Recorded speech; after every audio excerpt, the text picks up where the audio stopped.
আসসালামু আলাইকুম রহমতুল্লাহ শাহেক। ওয়ালাইকুম আসসালাম ওয়া রাহমাতুল্লাহি ওয়া বারাকাতুহু। আসসালামু বলেন আলাইকুম বলেন। শাহেক। আমি বাংলাদেশ থেকে বলছি। আমি একজন যুবক। তো আমার প্রশ্ন হলো, আমি আমার মনে এমন এমন প্রশ্ন আসে বা এমন এমন খারাপ খারাপ চিন্তা আসে যেটা আমি নিজেকে সামলাতে পারি না, বা এমন অনেক সময় আমি এমন চিন্তা আমার মনে আসে যেটা আমি ভাবি যে আমি শিরক করে ফেলছি। তো এর হুম। কারণে কি আল্লাহ আমাকে কোনো রকম পাকড়াও করবেন কিনা? মনে এমন এমন কথা আসে যেগুলো মুখে আনা মুশকিল। এরকম কথা আমার চলে আসে, তো তাতে কি আমার ঈমান নষ্ট হয়ে যাবে নাকি? এই যে আপনি উপলব্ধি করছেন যে না, এমন খারাপ কথা আসছে, খুব খারাপ লাগছে, কিন্তু আমার মনে ওয়াসওয়াসা এগুলো চলে আসছে। এই যে অনুভূতি, এটা আপনার ঈমানের পরিচয় যে আপনার মধ্যে ঈমান আছে, আলহামদুলিল্লাহ। তো এর জন্য আল্লাহ শুকরিয়া আদায় করেন যে আলহামদুলিল্লাহ, আপনাকে ভুলকে ভুল বুঝার, অন্যায়কে অন্যায়, ওয়াসওয়াস শয়তানের পক্ষ থেকে কুমন্ত্রণা কুমন্ত্রণা বুঝার আল্লাহ তৌফিক দিয়েছেন। অনেকে বুঝে না, সুতরাং সে জাহান্নামে চলে যাচ্ছে। তো আলহামদুলিল্লাহ, এটা আপনার ভালো লক্ষণ। বাকি থাকলো আপনার মনে যখন এইরকম ওয়াসওয়াসা হবে, শয়তান কুমন্ত্রণা দেবে, আল্লাহ বলছেন ওয়াইম্মা ইয়ানজাগান্নাকা মিনাশ শাইতানি নাজগুন ফাস্তাইজ বিল্লাহ ইন্নাহু হুয়াস সামিউল আলিম।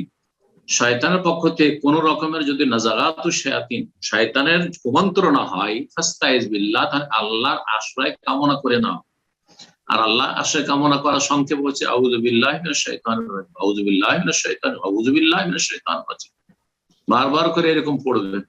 আর যদি ওর সাথে আরো যে দোয়াগুলি রয়েছে, আউযু বিকালিমাতিল্লাহি তাম্মাতি মিন শাররি মা খালাক, আউযু বিকালিমাতিল্লাহি তাম্মাতি মিন শাররি মা খালাক, সমস্ত সৃষ্টির অনিষ্ট থেকে, তার মধ্যে জিন শয়তান।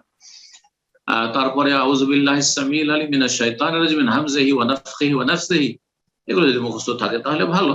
তো বেশি বেশি শয়তান থেকে পানা চাইবেন। আরবিতে কিছু মুখস্থ নেই, বলে আল্লাহ তুমি আমাকে রক্ষা করো শয়তান থেকে, শয়তানের ওয়াসওয়াসা কুমন্ত্রণা থেকে আল্লাহ তুমি আমার হেফাজত করো, আমার ঈমান আমলের হেফাজত করো। ব্যাস, এইরকম করলে ধীরে ধীরে শয়তান নিরাশ হয়ে যাবে, পালিয়ে যাবে, যে একে হইল না, এখানে আমার পোষাইলো না, তখন অন্য লোক খুঁজে বেড়াবে, আপনাকে ছেড়ে দেবে। কিন্তু যত বেশি আপনি শয়তানকে সুযোগ দেবেন, ও আশায় বসে আছে যে জাহান্নামে নিয়ে যাবো একে।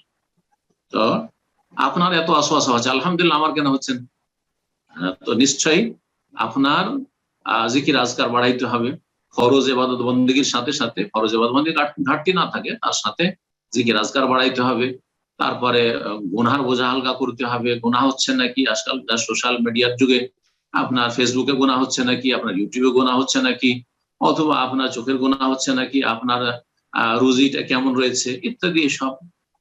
যদি গুনাহ থাকে কোনো ক্ষেত্রে, তাহলে গুনাহগুলো থেকে মুক্ত হওয়ার চেষ্টা করেন এবং বেশি বেশি জিকির আজকার করেন। যে জিকির করে সে নিজেকে সুরক্ষিত করে। জিকরুল্লাহ হচ্ছে মহাসেনাত, সুরক্ষাকারী।